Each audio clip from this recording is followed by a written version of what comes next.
We're going to go over a couple things to look for when a turbo fails to try and identify what happened so you can avoid making the mistake again. One thing that's common that you want to look for is to see if there's brass transfer. In this case there is a little bit, but it's not the typical brass transfer that you would normally see if there was not enough lubrication. And this one, it looks like the brass transfer was there just because the amount of shock when the turbine wheel broke off from the shaft, that the shaft probably went flying in a direction where that brass from the bearing just ended up on the shaft from that being as a result. The next thing I usually look for is you want to see if the thrust bearing failed, and if the thrust bearing failed, most of the time it's an oil contamination issue, or it could be a starvation problem, oil starvation problem. But in this case it doesn't look like that was the issue, because well, usually the turbine doesn't break. Usually it just gets a bunch of shaft play. Like I was thinking maybe it could be like a balancing issue. If it was a balancing issue, usually the thrust bearing would start to wear out, and it also would not boost correctly. So if it boosted correctly, like over 8 pounds, it should be fine. Plus on hull sets, they have a really broad tolerance for balancing. So those could be out as much as 9" grams and still be in spec. So I don't think that it was a balancing issue here. One thing I also thought about, especially for this model, is it has a couple piston rings. So I want to identify if those are still in place. One goes on the outside of the nozzle and one goes on the inside of the nozzle, which goes on the bearing housing. So I would want to check to see, are those intact? And does it look like they have come out of place and then got into the nozzle and caused an interference? Also, you want to keep in mind that the nozzles have a very common issue of breaking on this model, but it's usually when they're trying to operate, and because they're seeing resistance, then the nozzle will break at the pins. There's 4 pins that hold the nozzle onto the 2 shafts that connect inside the bearing housing. So I wanted to check to see if this nozzle was replaced with a new one, and was it a good quality one. Also, was it replaced at all, and did it have a problem before? So we know that this nozzle, well, I don't know if he replaced it or not, but we know that this guy had a problem with the nozzle, and I don't know if his intention of fixing that was to try and clean it up, or if he didn't identify if some of the pins were broke off of it to begin with. Was there anything that may have gotten in the exhaust housing that went down in the vanes that caused this turbo to completely destruct? Now, if you've watched all of my videos, you've probably seen the one where somebody had dropped a socket down into a VGT turbo and it got jammed up in the nozzle.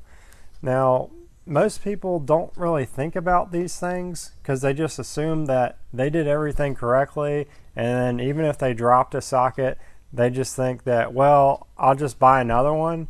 Well, it's a good idea to figure out where that went, because it has happened multiple times where parts end up inside the exhaust housing on the turbo and it'll actually destroy it.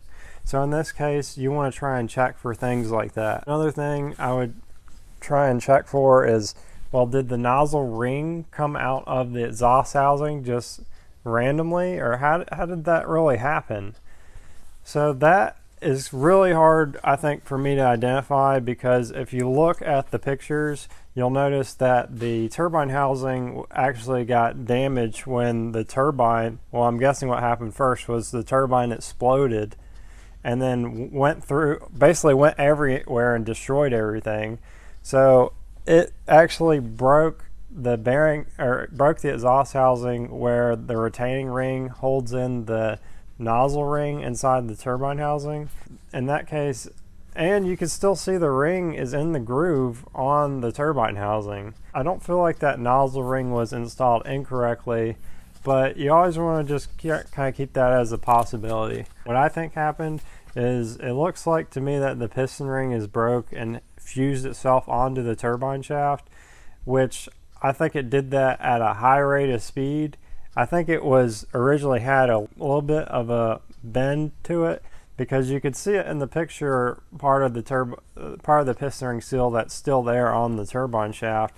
It was bent outward and it looks like it fused onto the shaft. Another way to tell if the piston ring seal is bent, you can usually try and spin it by hand or apply some compressed air, and just to see if it abruptly stops or if it has some type of resistance when you're spinning it by hand. It's kind of a lot harder to tell that way, but you could tell if you, at least on the smaller turbos, you can hit it with some compressed air and it should spin for a little bit. But if it just abruptly stops, then usually a piston ring seal is bent inside the turbo. Here's a really good example of another turbine shaft that was sent back to me when somebody did their own build. You see how this piston ring is bent towards the back of the turbine? That looks just like in the pictures where I showed you the turbine shaft where this other turbo failed. You can see it looks the same way, but it's fused to this side of the turbine. Notice that it's bent back this way and not bent towards the other way. It's because when the person tried to install the turbine, they didn't spin it to get that seal to align to the bevel, and it pressed this piston ring back and bent it. This turbo still worked on the vehicle. They didn't notice how much resistance it had. It will it can still spin. Sometimes you can kind of tell it when you spin it.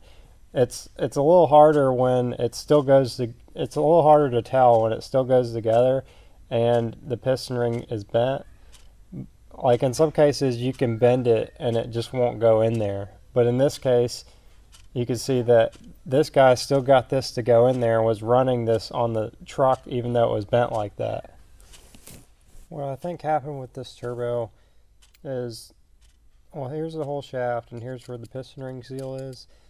Where the turbine broke in this area, that is past the fusion weld. The fusion weld is right there. This weld connects this Inconel casting to this turbine shaft, and then it gets machined down all to size. Well, what I think happened is that this turbo happened to be at high RPM, and then the piston ring seal suddenly locked up, causing this momentum to keep going at a very high rate of speed when this suddenly stopped.